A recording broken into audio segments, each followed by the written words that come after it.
Hi folks, this is Jesse with the National Cryptid Society. First off, I'd like to give a big shout out to Andy McGrath for getting me this sweet hat. It says Beasts of Britain on it, and it's got a neat little plesiosaur looking logo on there. I love that thing. It's a good quality hat too. Andy recently put together a teaser trailer for a proposed documentary series, and Andy is a frequent contributor to the content on the National Cryptid Society website and page. The trailer is extremely well done, and I'll put the link for it in the description of this video. Let's hope this gets some backing from the television or film community, and this series gets produced. On June 16th, Seth Breedlove's Small Town Monsters will be launching the first in a series of film documentaries focusing on the search for the Lake Champlain monster called On the Trail of Champ. The documentary revolves around researchers who dedicate their lives to the search, including Scott Martis, Katie Elizabeth, among others. I'll leave a link in the description of this video where you can find more information on that, and it looks really good. Speaking of Scott Martis, Scott is currently looking for financial backing to continue his research and to find answers in the Lake Champlain mystery. Scott is also a big contributor to the content of the National Cryptid Society and will gladly share his need for funding with all of you. If you can't afford to financially back someone in a project like this, do them a favor and share it on your social media. Whatever platform that you use, Facebook, Twitter, Tumblr, whatever you use, share this GoFundMe page with your friends, family, coworkers, peers, and whoever. You never know who might be a kind of a mystery benefactor. This might be something that they're looking for to support. So do them a favor, not just Scott. Anybody else is doing a GoFundMe, go ahead and share it, because you never know who you'll network with that you don't even know that you network with. I'm going to leave a link to Scott Martis' GoFundMe page in the description of this video as well. Also, earlier this week, a new video was posted of an alleged clear shot of Bigfoot. I've shared the video on Facebook, and I've shared Mattsquatch's video on Facebook because he took a look at it and gave his thoughts. But I'm not going to share it anymore since Mattsquatch Presents and Bigfoot Tony kind of mulled over this video in the comments, and I'm just going to wait and see how this pans out. I'm just going to leave it at that until a little more information comes out. Now, Mattsquatch did say in his video analysis that the alleged Bigfoot did look like it kind of had dreadlocks in its hair because it was all ratty and disheveled. And coincidentally, our first National Cryptid Society tonight has a skunk ape with a similar hairstyle. And with that, we'll go ahead and start with the National Cryptid Society case files for this video. The Oxford English Dictionary defines the word cryptid as an animal whose existence or survival is disputed or unsubstantiated, such as the Yeti. For the following witnesses to living cryptids, there is no dispute. In this series of National Cryptid Society case files, you will hear what the witnesses have experienced in their own words. Keep an open mind when listening to these accounts, and also remember one's perception and memory of an event can be influenced by the emotions felt at the time of the occurrence. The contributors to this series are doing the best they can to recount what are in some cases very shocking and traumatic experiences.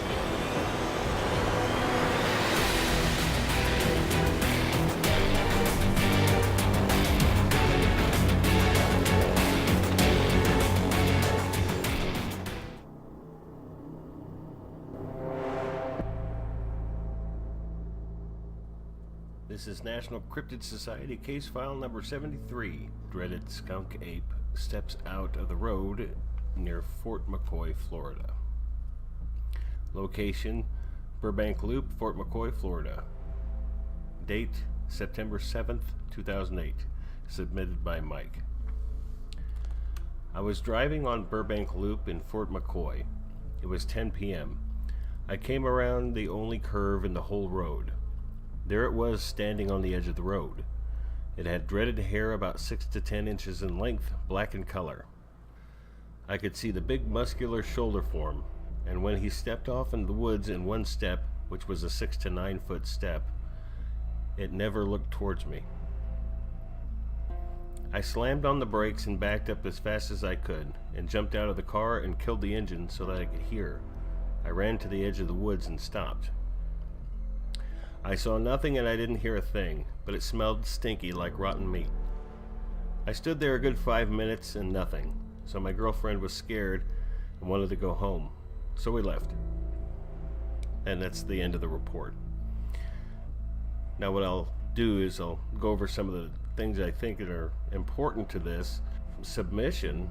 And the first one, this is the NCS notes. The witness has not yet responded to any follow-up emails. I did want to ask, how fast were you going? I know it was 10 p.m., but was there any adverse weather conditions? Was it raining? Was it foggy? When they came around the curve, did they have your brights on? They had low beams on? Could it have been mistaken for any other kind of creature? The witness had to see something in detail, because if they could discern dreadlocks on the animal's hair, then they must have got some detail. But until they contact us again, we won't know any of the answers to those questions. Fort McCoy resides in Marion County, which is in north central Florida. Fort McCoy has 2 wildlife management areas to the north of the city, as well as Ocala National Forest to the southeast. Another point of interest here is there have been 13 reported sightings of Bigfoot-like creatures in Marion County, according to the BFRO. This location is approximately 30 miles from where a skunk ape was reported to have crossed the road in June of 2017, and that comes from another earlier National Cryptid Society case file, which I'll put that link in the description of this video, and it'll go into the article as well. And that's it for case file 73.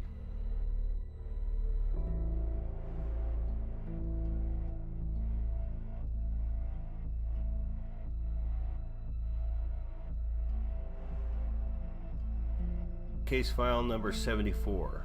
Blonde juvenile Bigfoot-like creature visits bird feeder on all fours, leaves walking upright in Grand Rapids, Michigan. Location, Southwood Village area, southern portion of Grand Rapids, Michigan. Date was spring or summer 2009 or 2010. The witness did not know the exact date that this had occurred, and this was submitted by Adele.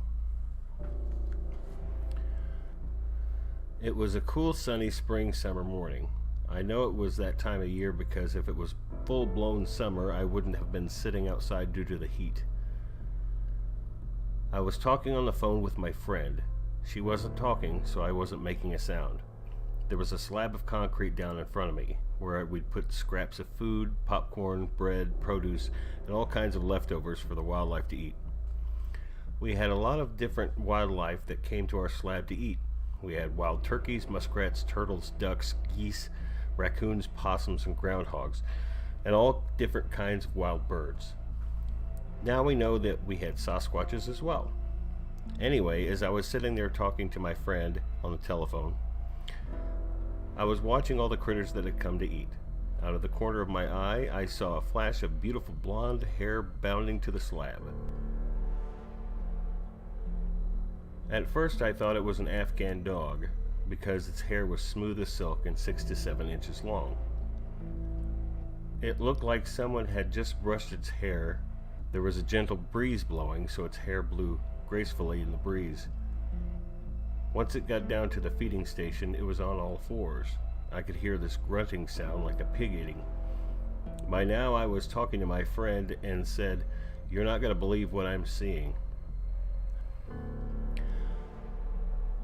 I wasn't sure what it was, but I started explaining this creature to her. He had black or very dark brown face, hands and feet. They looked like wrinkled leather. His nose was turned up a bit and was kind of smashed into his face like a monkey. His eyes were black. I say he because I didn't see any female parts, nor did I see any male parts either, so I just figured it was a male. As I looked at it, I felt like I was seeing a Disney character. I felt euphoric, mesmerized, almost like I was floating. I felt kind of sick inside because I couldn't wrap my mind around what I was seeing. By then, I told my friend I would have to call her back. I was still in my chair trying to comprehend what was happening. The next thing I knew, the thing stood up on its back legs. It was 3 to 4 feet tall, and at the time I was 5 feet tall, so it was almost as tall as I was, or maybe he was. It was hard to judge everything, as things were moving fast and out of sorts. He walked up this small hill we had in our backyard on 2 feet like a human. By now I was shaking, and I wanted to get a better look at this thing, so I stood up but stayed by my chair. I felt kind of dizzy and wobbly, and really out of sorts. When I stood up, this creature dropped down on all fours and took off like a roadrunner. He moved faster than any animal I'd ever seen before. It never occurred to me that where there is a young one, its mother or a watcher is also, until my friend was talking about to me years later and said it's a good thing you didn't make any moves towards him. You see, I didn't even think about it being a Sasquatch until we had moved away. 7.5 years later, and I started putting things all together. I ran towards the house out of fear, and I wanted to get my camera in case the thing came back. I went out there long enough to take photos of the yard, and then I ran as fast as I could to get back to the house. I locked the doors, scared that this thing, whatever it was, would come after me. It would have come from a UFO for all I knew. I sat, shook, and cried until my husband came home about 45 minutes to an hour later. I was still shook up when he came home and asked me what happened. Seeing this creature changed my life totally. I used to go out and work in the yard from the rising of the sun until it was dark out, then my husband would have to come and ask me if I wasn't going to come in.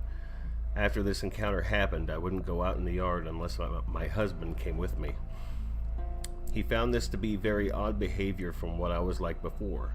He said, "Don't be silly," and I said, "I'm not being silly. You'd be afraid if you saw this thing just like I did and am."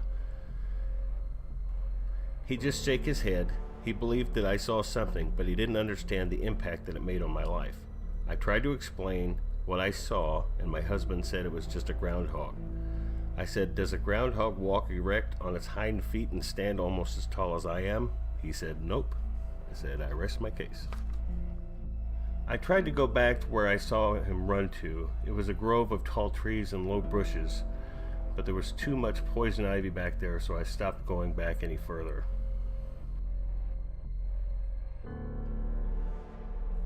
Well, that wraps up National Cryptid Society case number 74.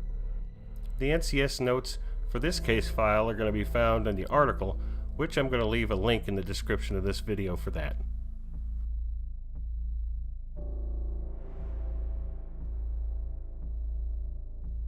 If you have had an encounter with a cryptid animal, strange creature, or what you can only describe as a monster, consider submitting a report to us at www.nationalcryptidsociety.org/contact. The National Cryptid Society is self-funded, and the costs of operation are offset by the sale of our unique designs on Amazon and other platforms, but mostly Amazon. You can search National Cryptid Society on Amazon to see what we offer, and a link to our brand is in the description of this video. Please subscribe to our YouTube channel. Also follow us on Facebook and Twitter. We would like to thank the following friends of the National Cryptid Society, including our partner page, Obscure Monsters, Bigfoot the Truth Told, Restricted Access, author Denver Michaels, Mattsquatch Presents, the Singular Fortean Society, and Andy McGrath's Beasts of Britain. Like, follow, and subscribe to these folks, and you'll have the most up-to-date news and reports from the realm of cryptozoology and the paranormal.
see Bigfoot's crotch through there.